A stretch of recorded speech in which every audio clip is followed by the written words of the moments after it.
நாங்க என்ன வாயிலேயே வடை சுடுறதுக்கு டிஎம்கேவா? டிவிகேடா?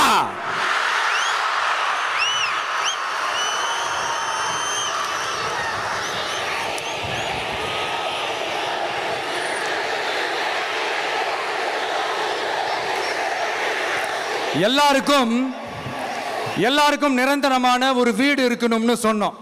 உடனே எங்க ஆட்சியிலே நாங்க எல்லாரும் வீடு கட்டி கொடுத்துட்டோமே அப்படிங்கிறது இல்லை. நான் கேட்குறேன், இங்கே உங்களை தான் கேட்குறேன், இங்கே வாடகைக்கு இருக்கிறவங்களே இங்கே யாரும் இல்லையா? எல்லாருக்கும் சொந்தமாக வீடு கட்டி கொடுத்துட்டாங்களா? அடுத்து வீட்டில் இருக்கிற ஒவ்வொருத்தரும் மினிமம் டிகிரி படிச்சிருக்கணும் அப்படின்னு சொன்னோம்.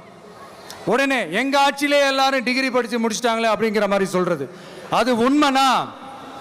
ஸ்கூல் லெவல்லையே ட்ராப் அவுட்ஸ் அதிகமானது யாரோட ஆட்சியிலங்க?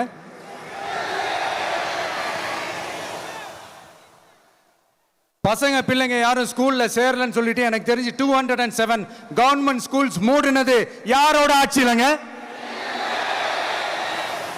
இதுல கல்வியில் சிறந்த தமிழ்நாடுன்னு டிராமா வேற. அடுத்து குடும்பத்தில் ஒருத்தருக்கு நிரந்தரமான வருமானம் வரணும், வேலை வாய்ப்பு கிடைக்கணும் அப்படின்னா நாங்கள் கொடுக்காத வருமானமா, நாங்கள் கொடுக்காத வேலையா அப்படிங்கிறது. எத்தனையோ லட்சம் காலி பணியிடங்கள் நிரப்புவோம்னு வாக்குறுதி கொடுத்துட்டு ஆட்சிக்கு வந்தீங்களே, எத்தனை லட்சம் காலி பணியிடங்களை நிரப்புனீங்க? அட்லீஸ்ட் 1 லட்சம் காலி பணியிடங்களாவது நிரப்புனீங்களா? இதெல்லாம் சொல்லிட்டு மக்களை ஏமாத்துறது யாரோட ஆட்சியிலங்க? அடுத்து ரொம்ப முக்கியமா, பெண்களுக்கு பாதுகாப்பு இல்லை, சட்டம் ஒழுங்கு சரியா இல்லைன்னு சொன்னா தமிழ்நாட்டில் பெண்கள் பாதுகாப்பு தான் அதிகமா இருக்குதான். நீங்க சொல்லுங்க மக்களே, பெண்கள் பாதுகாப்பு இருக்கு? சட்டம் ஒழுங்கு சரியா இருக்கு? அவங்க சொல்றது உண்மையா? அவங்க சொல்றதை நீங்க ஏத்துக்கிறீங்களா?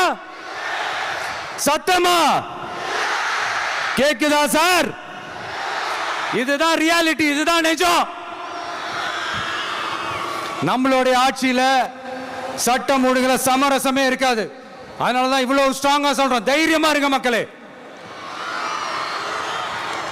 இந்த மாதிரி விஷயங்கள்லாம் நம்ம மக்கள் கிட்ட எடுத்து சொன்னா உடனே இந்த இது எடுத்துட்டு வந்துருவாங்க.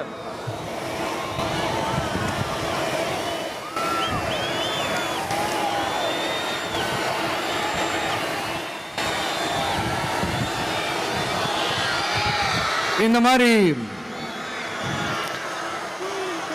இதெல்லாம் என்னென்ன செய்ய போறோன்றது சிலதெல்லாம் காஞ்சிபுரத்தில் சொன்ன மாதிரி சொன்னா எல்லாத்தையும் தப்பா திருச்சி பேசிக்கிட்டு அவதூறு பரப்பிக்கிட்டு. நான் கூட யோசிப்பேன், எம்ஜிஆர் அவர்களும் மேடம் ஜெயலலிதா மேடம் அவங்களும் ஒரே வார்த்தையில சொல்லி இந்த திமுகவை காலி பண்ணாங்கல்ல. நான் கூட யோசிப்பேன், ஏன் இவ்வளவு ஹார்ஷா பேசுறாங்க, ஏன் இவ்வளவு ஹார்ஷா அவங்கள திட்டுறாங்கன்னு யோசிச்சது உண்டு. இப்பதானே புரியுது. அவங்க 2 பேரும் சொன்னதை இப்ப நானும் ரிப்பீட் பண்றேன். திமுக ஒரு தீய சக்தி, திமுக ஒரு தீய சக்தி, திமுக ஒரு தீய சக்தி, திமுக ஒரு தீய சக்தி, தீய சக்தி, தீய சக்தி, தீய சக்தி. என் நெஞ்சில் குடியிருக்கும் ஈரோடு மக்களே,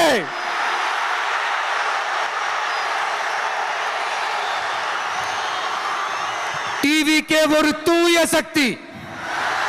எப்படி? டிவிகே ஒரு தூய சக்தி. தூய சக்தி டிவிகேவுக்கும் தீய சக்தி டிஎம்கேவுக்கும் தான் போட்டியே.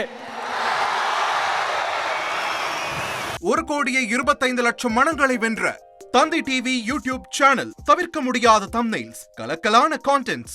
நீங்களும் இந்த குடும்பத்தில் இணைய இப்பவே சப்ஸ்கிரைப் பண்ணுங்க. அசுரபலம் கொண்ட எங்கள் டிஜிட்டல் கரங்களில் உங்கள் விளம்பரங்களை சேர்க்க வாட்ஸ்அப் பண்ணுங்க 8939888378.